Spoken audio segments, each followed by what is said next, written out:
You don't need a mirrorless camera. You don't need the Sony ZV whatever. You don't need fancy editing software. You don't need any of that. I've been shooting with the same camera for years, and I promise you I'm going to use that thing until the wheels fall off. In this video, I'm going to show you how I take photos from this to looking like this. And it's all with Adobe Photoshop as well as my skill set. I'm going to take you guys through me editing my nephew's photo shoot that I just did. I have the video linked below in the description.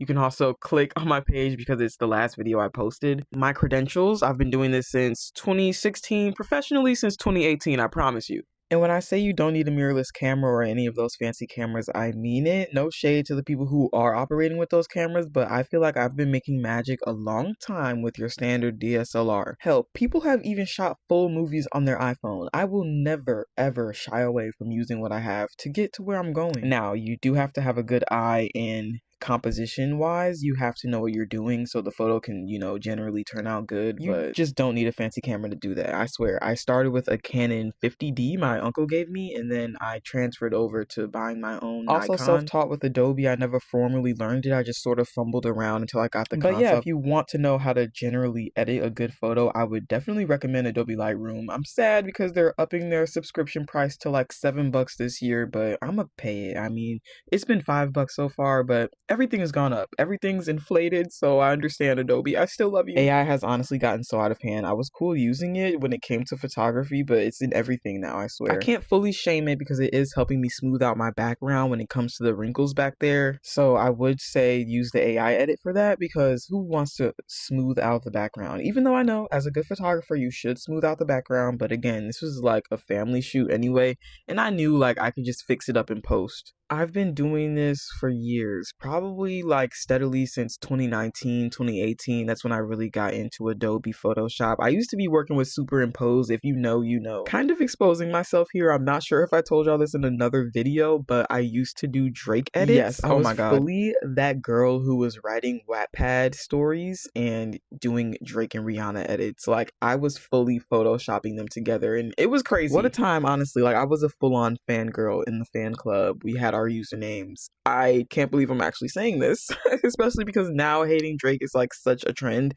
Not even trying to shade people, like I'm on the trend, I'm on the wave. Kendrick fully put me there too. That's where I sort of learned the patience for, editing and airbrushing things, making it look as smooth as possible. And when it comes to photographing 1-year-olds, they're gonna be drooly. I did not know they were this drooly. The mom was kind of freaking out, like, when is this drool gonna stop? And I'm like, oh my gosh, it's fine, girl. Like, I can edit it out. And she's like, oh, thank God. Can you please edit the line out on his head too? They had a little baby do-rag on him to keep his hair intact. And by the time she took it off for the photos, there was a line just ingrained in his forehead. But again, since I have experience with this, I was like, it's no problem at all. We can make it all go away with the magic of Photoshop. I do get kind of tedious here. I don't want it to look too fake. Like, I don't even want it to look like something he wasn't wearing. Like the hoodie here, it changed the look of it completely. Like, it got rid of some dots, but the neckline changed, and I was like, I don't want to change the neckline. So I would definitely recommend switching between the generative AI and just fixing the blemishes. It used to be called blemish, but it changed, I believe. Like, the difference is actually crazy from this to this. Like, it's so crazy. Look at all that. This is why I've also learned to charge my worth, especially when it comes to photo shoots of any stature, really. But if I know I'm going to have to be doing a lot of edits, it your matters. Time is money. I'm sorry, babe. Like, everything you put your energy into when it comes to photography comes back to your rate or your price. Because look at this.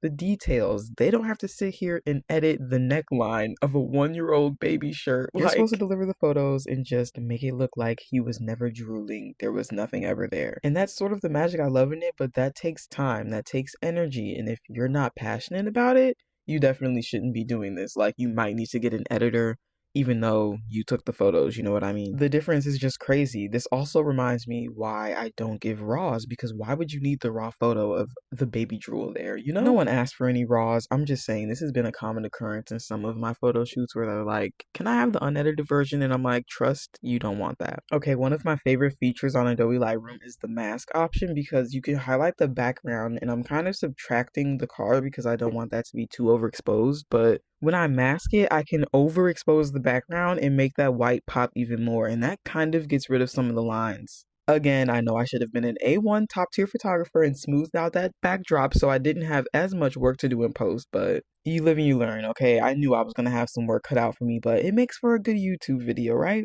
So many features here. You can select the subject, just the background. It's so cool. I love this feature a lot. Like, look at how much the baby's standing out, and then you can like make them blend together to match. If details matter in photography to you, which as you start progressing on in your career or just your hobby, whatever, they will start to matter to you. Mask feature and the blur feature is also one of my favorite because you can just blur out those lines. I think they recently updated the app actually because I don't think it was this intense. And it does take some playing around with because when I tried to blur out the background, I was still blurring out the cars, so you have to focus it kind of good. And then you might not be able to blur all the lines you want, but again, from the original to what I edited, it's just it's superb. Like, it would have taken me so long any other app like superimpose. I'm just thinking back, I don't even know if they could do all that Adobe could do, but Adobe is totally worth the money.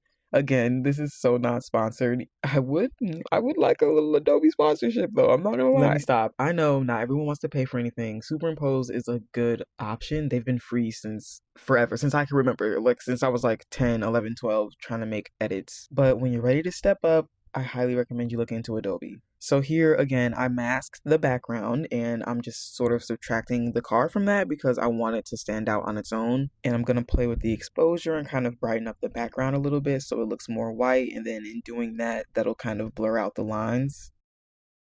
Like, this is so good. It'll look like he's literally just a cutout. Like, honestly, if I go any higher, it'll look like a plain white background. So you do want to play with the levels there. You don't want it to look too white, like he's literally a cardboard cutout. It wouldn't even be a cardboard cutout. It would be like a template cutout, like digitally, you know what I mean? See that line on his forehead? That was from his little baby do-rag, so I had to get rid of that. But when I used the generative AI, well, no, I think I used the other one. It made him look a little deformed, so I had to go back and make it smaller so it could look more natural because we can't have him not looking like himself, you know? Editing is such a crazy process of photography. It's arguably become one of my favorite though because you really see the changes that take place in the photo. And the gag is, it can look so different but also the same. Like, you didn't even change anything, you just enlivened the scene. I love photography so much. My heart is definitely with photography, and now that I feel like I have a comfortable enough setup, like, it's been so many things that I've waited for, like my own room,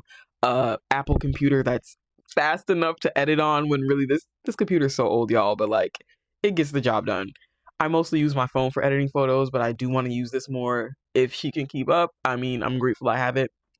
Let me not go on a tangent right now. There's just so many things. Like, I finally have my own room. I have technology, camera setups, and I still don't have the fanciest camera. Like, I'm recording right now on my iPhone, but I'm done waiting. Like, I have cameras. I have one DSLR. I have film cameras. Like, my heart is with creating and capturing aesthetics. If you made it this far, thank you so much for watching. I'm gonna have all my details in the description below. If you like this video, please leave a comment and let me know. I want to do more photography content. I've always felt shying away from it because I'm like, well, I don't know everything. I don't have all the details down. But recently, a girl wanted to learn more about photography and they mentioned me to be like her mentor. We've only met up like one time, but I'm like, okay, this has to be a sign or something. Like, should I be teaching people what I know about photography? Like, I don't know. We're gonna see where this goes. I've already been posting behind the scenes videos on my photo shoots just because I think it would be fun to look back, but also show people like what really goes on during a photo shoot. I love the raw behind the scene bits. Hopefully I can take y'all along with me on this other journey that I have coming up. That's gonna be exciting, but it's kind of complicated because a whole NDA was signed and it gets kind of technical. I'm not trying to break any contracts or laws, so I'm gonna keep y'all updated with that. But for now, thanks for being here. That's all for this one. I'll see y'all in the next one. Bye.